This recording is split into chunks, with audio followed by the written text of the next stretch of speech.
అందరికీ నమస్తే అండి. ఇప్పుడు మన వీడియో ఏమంటే, మన కొత్త బిజినెస్ కోసం అడవి ప్రాంతానికి వెళ్ళాము అని చెప్పాను కదండీ మొన్నటి వీడియోలో. అక్కడికెళ్ళినప్పుడు వీళ్ళు మన దృష్టిలోకొచ్చారు. ఇదిగోండి ఈ విధంగా తనకి దెబ్బ కూడా తగిలింది. ఇంక వీళ్ళ పరిస్థితిని చూసి మా రేఖకేమో వీళ్ళకేదైనా కొనిద్దాము అన్నట్లుగా అనిపించింది. దానికని ఇంక దగ్గరలో ఏదైనా షాపులున్నాయని వెతుక్కుంటా వెళ్ళాం మళ్ళా. చూస్తే అందుబాటులో ఇక్కడ ఏదో మాకు దొరికింది. దాంట్లో మంచిగా ఉండేవి సెలెక్ట్ చేసుకొని వాళ్ళకన్నీ కూడా ఈ విధంగా తీసుకెళ్ళి ఇచ్చామనమాట. దాంతో పాటు కొద్దిగా డబ్బులు కూడా ఇచ్చింది. మామూలుగా ఏదో సామెత చెప్తారు. తల్లి కంచె మేస్తే బిడ్డ చేను వేసినా బిడ్డ కూడా కంచె మేస్తుంది కదా అన్నట్లుగా. నాకు సామెత అయితే కరెక్ట్‌గా తెలీదు.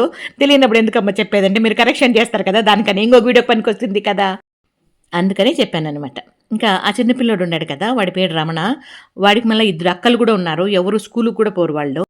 ఆవులు మేపుకుంటారు. అడవిలో ఆవులు మేపుకుంటారనమాట. ఇంకా వాడి చేతికి చాక్లెట్ ఒకటి ఇచ్చాను. కానీ వాడికి ఓపెన్ చేయకలే. చూడండి మొత్తం లాగుతున్నాడు. నేను ఓపెన్ చేసి ఇస్తానంటే కూడా నా చేతికి లేదు. ఇది ఇప్పుడు మన చిన్న వీడియో. నచ్చితే లైక్ చేయండి అబ్బా!